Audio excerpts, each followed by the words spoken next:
आप सभी बच्चों का स्वागत है बीएससी जूलॉजी बैच के 2023 से 27 सत्र में सेमेस्टर 1 के हिंदी माध्यम बैच में। जैसा कि आपको मैंने पिछले 2 वीडियो में पढ़ाया है, 2 वीडियो आपका लेक्चर का था, बेसिक वीडियो था, और 1 वीडियो हमने आपको पढ़ाया था प्रथम यूनिट जंतु लाइक प्रोटिस्ट के प्रोटोजोआ भाग 1 को। तो जो भी बच्चे आज भाग 2 देख रहे होंगे, कृपया करके वो पहले जाकर भाग 1 को देख ले, तो आपको अच्छे तरीके से समझ में आएंगे। तो चलिए, मैं अमोल कुमार आप सभी बच्चों का स्वागत करता हूं बीएससी जूलॉजी के हिंदी माध्यम बैच में। और आपका इसका हिंदी माध्यम का पीडीएफ चाहिए तो आप हमारे टेलीग्राम से जुड़कर इसको डाउनलोड कर लेंगे। इसके पीडीएफ को भी आपको हम दिखला रहे हैं। नोट क्या हुआ है, जैसे 5 नंबर हमारा यूनिट जो है यहाँ पे प्रोटोजोआ से स्टार्ट है। प्रोटोजोआ को प्रीमिटिव प्रारंभिक या प्रथम जून मतलब एनिमल्स यानी जंतु कहते हैं। तो प्रोटोजोआ को प्राथमिक जंतु कहते हैं और इनके सभी परिभाषाओं को, सभी इमेजिन को देख सकते हैं। हमने पीडीएफ में बड़े अच्छे तरीके से सजा के डाला है। ये प्रोटोजोआन्स के लक्षण है और आज आपको जो हम पढ़ाएंगे वो पीपीटी के माध्यम से, वो आप इसमें भी देख सकते हैं क्लासिफिकेशन। मुख्य रूप से प्रोटोजोआन्स के हमने जो है बेसिक कैरेक्टर्स को पढ़ा चुका है पिछले वीडियो में। आज प्रोटोजोआ के वर्गीकरण को पढ़ेंगे। तो प्रचलन अंग यानी चलने फिरने के अंग, लोकोमोशन के आधार पर प्रोटोजोआ के 5 वर्ग है। प्रोटोजोआ को 5 वर्गों में बांटेंगे। किसके आधार पे? तो चलने फिरने वाले अंगों के आधार पे। तो जो भी आपका यहाँ पे पीडीएफ दिखाई दे रहा है, सेम इसका हमने पीपीटी बनाया है जिसमें मैं पढ़ाऊंगा अभी आप लोगों को। तो आप देख सकते हैं। उस पीडीएफ को नोट करने के लिए, हिंदी मीडियम में पीडीएफ को लोड करने के लिए आप हमारे टेलीग्राम चैनल पे जाएं और वहां से डाउनलोड कर लें। आज हम प्रोटोजोआ के वर्गीकरण को मुख्य रूप से पढ़ेंगे। तो देखेंगे हम लोग कि प्रोटोजोआ का वर्गीकरण कैसे कर रहे हैं। सबसे पहले प्रोटोजोआन्स को 4 वर्गों में विभाजित कर रहे हैं। 1 नंबर वर्ग को आप देख रहे हैं। पहला वर्ग जो है इसका नाम हम देंगे सार्कोडीना। याद रखिएगा, सार्कोडीना। 2-3 बार आप मेरे साथ बोलिए, सार्कोडीना, या इसी को हम राइजोपोडा भी कहते हैं। अब देखिए, राइजोड्स का मतलब होता है रूट्स, और पोडस का मतलब होता है पैर, यानी जिनके पैर जो है रूट्स यानी फॉल्स है, उसी को हम राइजोपोडा ग्रुप में डालते हैं। अब देखिए, इसमें जो भी अमीबा लाइक प्रोटिस्ट है, जो भी अमीबा है, सब आ जाएंगे सार्कोडीना में या राइजोपोडा में। तो एक वर्ग को हम देखें। दूसरे वर्ग को देखेंगे। दूसरा वर्ग हमारा है मैस्टिगोफोरा। मैस्टिगोफोरा, मैस्टिगोफोरा, मैस्टिक्स का मतलब होता है वीप, वीप का मतलब होता है चाबुक या कोरा, और पोरस का मतलब होता है बियरिंग, यानी चाबुक जैसा पार्ट्स इसके पास में है, इसी को हम बोलते हैं। 2 वर्ग के बाद तीसरे वर्ग को देखिएगा, स्पोरोजोआ। स्पोरा का मतलब होता है सीड्स, जोआ का मतलब होता है एनिमल, यानी वे प्रोटिस्टा जो स्पोर का निर्माण करते हैं उस समय स्पोरोजोआ वर्ग में रखेंगे। जैसे आप देख रहे हैं यहाँ पे प्लाज्मोडियम को। अब नेक्स्ट वर्ग और लास्ट वर्ग हम लोग देखेंगे सीलिएटा। नाम से स्पष्ट है, जिसके पास में सीलिया होगा। आप यहाँ पे देख रहे हैं सीलिया। तो इस प्रकार से एक बार फिर से देखें, प्रोटोजोआन्स को हम 5 वर्गों में बांटे हैं। पहला वर्ग सार्कोडीना है या राइजोपोडा है, जिसके अंतर्गत अमीबा के सारे अमीबा की प्रजाति आ जाएंगे। दूसरा वर्ग मैस्टिगोफोरा है। मैस्टिस का मतलब होता है वीप यानी चाबुक या कोरा जैसा, और बियरिंग, फोरस का मतलब होता है बियरिंग यानी चाबुक जैसा अंग होना। तो यह यूग्लिना को आप देख रहे हैं। तीसरा स्पोरोजोआ, यानी ऐसे प्रोटोजोआन जो स्पोर उत्पन्न करते हैं। स्पोरा जिसको सीड्स बोलते हैं, यानी बीजाणु या बीज उत्पन्न करते हैं। जोआन्स मतलब एनिमल है जो सीड्स के जैसे अपने आप को जनन करते हैं, इसी को हम स्पोरोजोआन्स कह दिए। तो आप देख सकते हैं प्लाज्मोडियम उदाहरण में। और सबसे अंतिम में सिलिएटा वर्ग है, जिसके अंतर्गत सिलिया पाया जाता है। पारामीशियम को देख रहे हैं। इस प्रकार हम प्रोटोजोआ को 4 वर्गों में बांटे हैं। अब ये 4 वर्ग आपको याद होना चाहिए, मेरे साथ 2-3 बार दोहराइए। Sarcodina, मैस्टिगोफोरा, Sporozoa, सिलिएटा। Sarcodina, मैस्टिगोफोरा, Sporozoa, सिलिएटा। अब इसको हम एक ट्रिक भी बना सकते हैं, SMS। देखिएगा SMS कर दीजिए आप,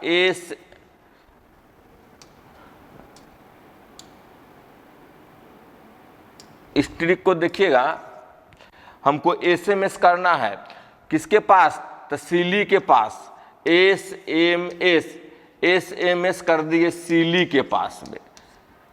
तो सीली नाम की कोई लड़की समझ लो या लड़का समझ लो, उसके पास हम SMS कर दिए। तो S से सार्कोडीना, M से मस्टिगोफोरा और S से स्पोरोजोआ, सीली से सीलिएटा। तो बहुत अच्छा ट्रिक है, SMS सीली को कर दो। S से सार्कोडीना, M से मस्टिगोफोरा, S से स्पोरोजोआ और सीली से सीलिएटा। या 4 गो वर्ग प्रोटोजोआन्स का हमें याद हो जाएंगे। तो 4 वर्ग प्रोटोजोआन्स को याद करने के लिए ट्रिक याद रखेंगे SMS सीली। फिर से देखिए ट्रिक याद करेंगे, SMS सीली। यह 4 गो वर्ग है प्रोटोजोआन्स को याद करने के लिए, S4 सार्कोडीना, M4 मस्टिगोफोरा, S4 स्पोरोजोआन्स और सीली मतलब सीलिएटा। यह 4 है SMS सीली।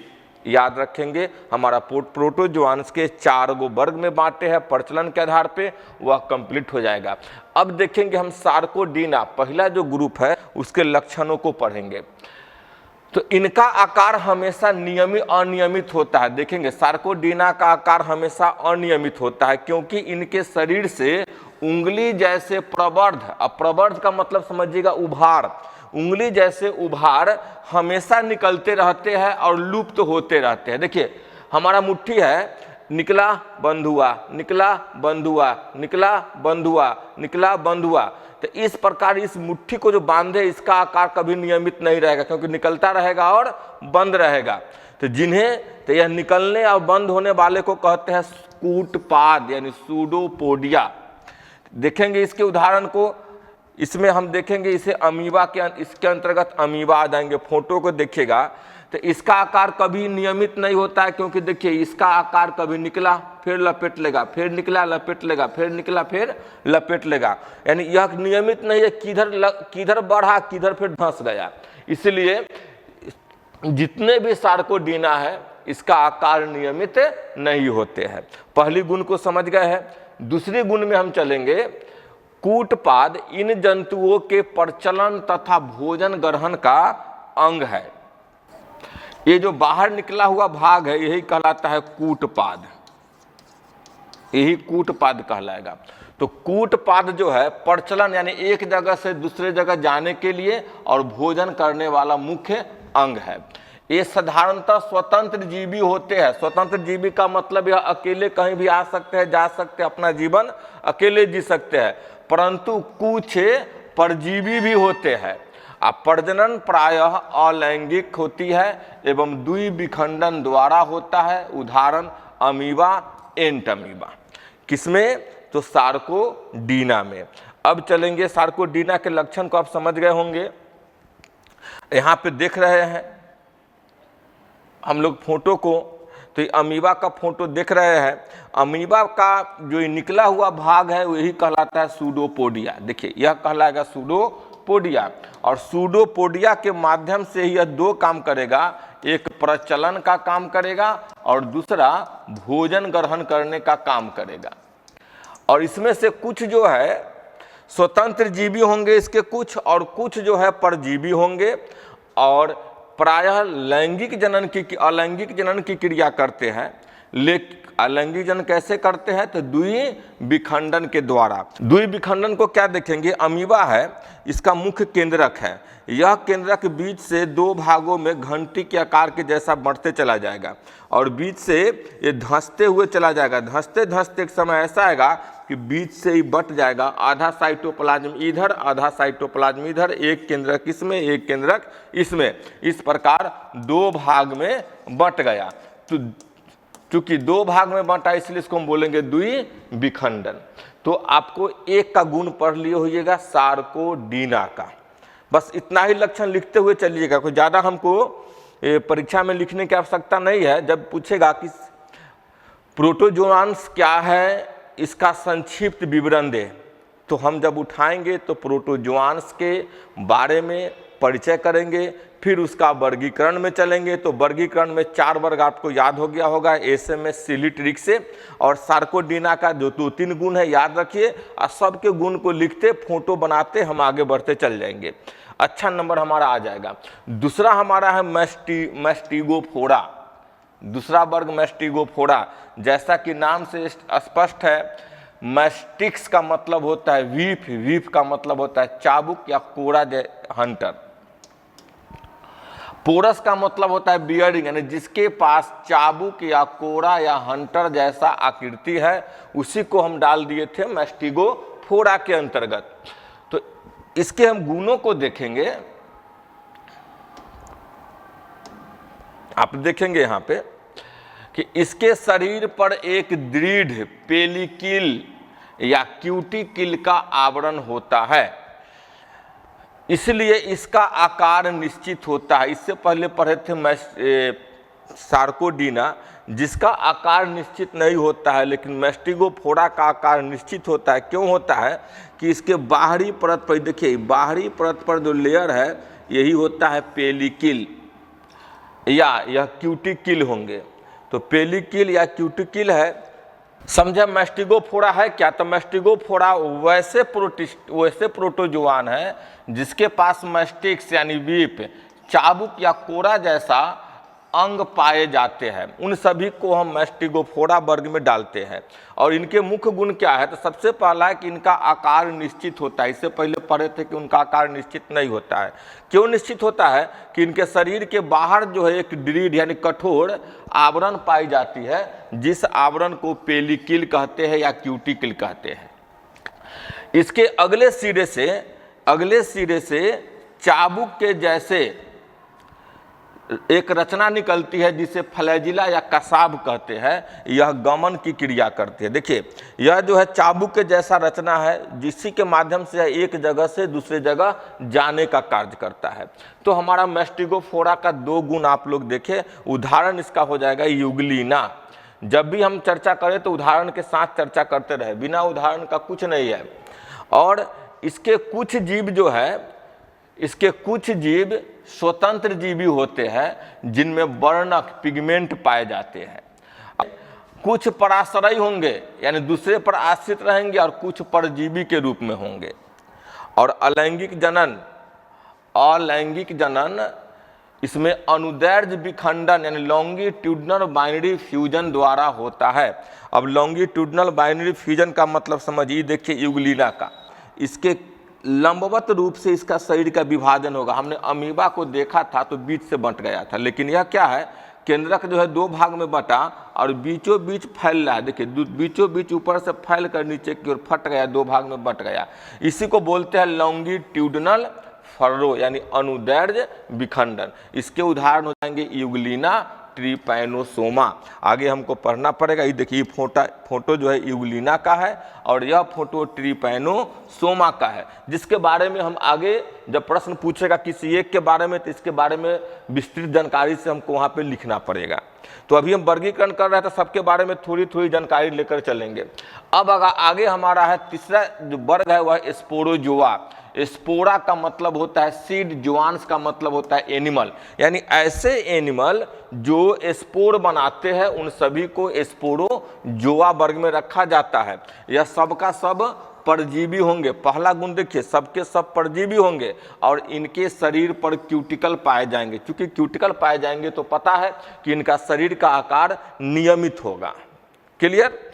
और इनमें संकुचनशील रसधानी कॉन्ट्रैक्टिल वैक्यूल्स उपस्थित होते हैं। अब देखिए, इसके अंदर कॉन्ट्रैक्टिल वैक्यूल्स पाए जाएंगे, जिसका स्पेशल काम हो जाएगा शरीर के अंदर जल के प्रसरण को नियंत्रित करना। आगे इसके गुण को हम देखेंगे। इसका उदाहरण हो जाएगा प्लाज्मोडियम। इनके कुछ गुण को और हम आगे देखते हैं। अलैंगिक प्रजनन बहुविखंडन द्वारा तथा लैंगिक जनन संयुग्मन द्वारा होता है। अब देखिए, इसमें जनन की दोनों क्रियाएं हो जाएंगे। जब अलैंगिक जनन होंगे तो बहुविखंडन यानी यह एक प्लाज्मोडियम है, इसके अंदर केंद्रक बार बार विभाजित होता रहेगा। समझेंगे, इसके अंदर जो केंद्रक है यह केंद्रक बार बार विभाजित होकर पूरे शरीर में स्पोर बनाएगा। अब समझिए, स्पोर बनाया और स्पोर बनाकर एक बार इसको तोड़ देगा। अब बाहर जितना स्पोर निकला वह फिर से एक नए प्लाज्मोडियम का रूप ले लेंगे, इसलिए इसको स्पोरोजोआंस में कहा जाता है। और अलैंगिक प्रजनन स्पोर के द्वारा होगा, बहुविखंडन की क्रिया के द्वारा होगा। और लैंगिक प्रजनन जो भी होंगे वह संयुग्मन यानी कंजुगेशन के द्वारा होंगे, यानी दो कोशिकाएं आपस में जुड़ेंगे, दो कोशिकाएं आपस में जुड़कर संयुग्मन बनाते हैं। समझेंगे अभी हम लोग, जैसे ये देखिए, कोई दो कोशिकाएं हैं, एक कोशिकाएं आपस में मिलकर एक युग्म बना लिए और यहाँ से एक नए जीवों का निर्माण कर लेंगे। तो याद रखेंगे, लैंगिक जनन की क्रिया किसके द्वारा होंगे? संयुग्मन के द्वारा होंगे। और इसके पश्चात बीजाणु का निर्माण होता है। जैसे संयुग्मन बना एक कोशिका के अंदर, देखिए इस संयुग्मन बना तो इसके अंदर एक केंद्रक बना, यह विभाजित होकर यह बीजाणु बनाया, स्पोर बनाया, और यह स्पोर टूटेगा, नए जीवों का निर्माण करेगा। इसके उदाहरण देखिएगा, प्लाज्मोडियम और मोनोसिस्टिस। यह फोटो प्लाज्मोडियम का है, यह फोटो मोनोसिस्टिस का है। तो आप याद रखेंगे, हमारा 3 वर्ग कंप्लीट हो गया, स्पोरोजोआंस। अब लास्ट वर्ग और अंतिम वर्ग हम लोग पढ़ेंगे, वह है सिलिएटा। इसके लक्षण निम्नलिखित हैं। लक्षण और फोटो को भी देखिए। तो इनके शरीर पर दृढ़ तंतुक का आवरण होता है, को पेलिकल बोलेंगे, का आवरण होता है, इसलिए आकार निश्चित होता है। और शरीर पक्ष में यानी सिलिया से ढका रहता है, जो प्रचलन तथा भोजन पकड़ने में सहायता देता है। अब समझ, सिलिएटा नाम क्यों पड़ा? तो सिली यानी सिलिया से, सिलिया से सिलिएटा। तो जिसके पास में सिलिया पाए जाएंगे उन्हीं को सिलिएटा ग्रुप में डाला जाता है। अब इसके अन्य लक्षण को और देखिए। हम जब वर्गीकरण चलेंगे, पांचों के बारे में पढ़ेंगे, तो 2 से 3 पॉइंट के साथ हम डिस्कशन करते हुए चले जाएंगे। उसके बाद हमको जब स्पेशल पढ़ना होगा तब हम इसके बारे में फिर पूरी बृहद तरीके से पढ़ेंगे। अगला लक्षण है, इसमें देखेंगे कि इसमें लघु तथा गुरु केंद्रक, लघु मतलब छोटा, गुरु मतलब बड़ा। अंग्रेजी में देखेंगे माइक्रो एंड मैक्रोनिकुलस, 2 प्रकार के पाए जाते हैं। अब समझिएगा, इसमें 2 प्रकार के केंद्रक होगा। आप पैरामीशियम का फोटो देख रहे हैं, ई वाला भाग जो है यह बड़ा केंद्रक है, इसको बोल दिए माइक्रोनिकुलस। ई वाला भाग छोटा केंद्रक है, इसको बोल दिए माइक्रोनिकुलस। इसमें एक या कई, अगला पॉइंट, संकुचनशील रसधानियाँ कॉन्ट्रेक्टिल वोक्यूल्स पाए जाते हैं। इसमें देखिए, यह जो है कॉन्ट्रेक्टिल वोक्यूल्स है, ऊपर एक और नीचे एक पैरामीशियम में। तो इसमें एक भी हो सकते हैं, एक से अधिक भी हो सकते हैं कॉन्ट्रेक्टिल वोक्यूल्स। और अलैंगिक जनन द्विविखंडन द्वारा तथा मुकुलन द्वारा होता है। तब एग्जाम्पल इसका हो जाएगा पैरामीशियम वर्टिसिला। देखिए, ये है, ये फोटो आपका पैरामीशियम का है और ये फोटो वर्टिसिला का है। तो इसके 2 उदाहरण, पैरामीशियम एंड वर्टिसिला। अब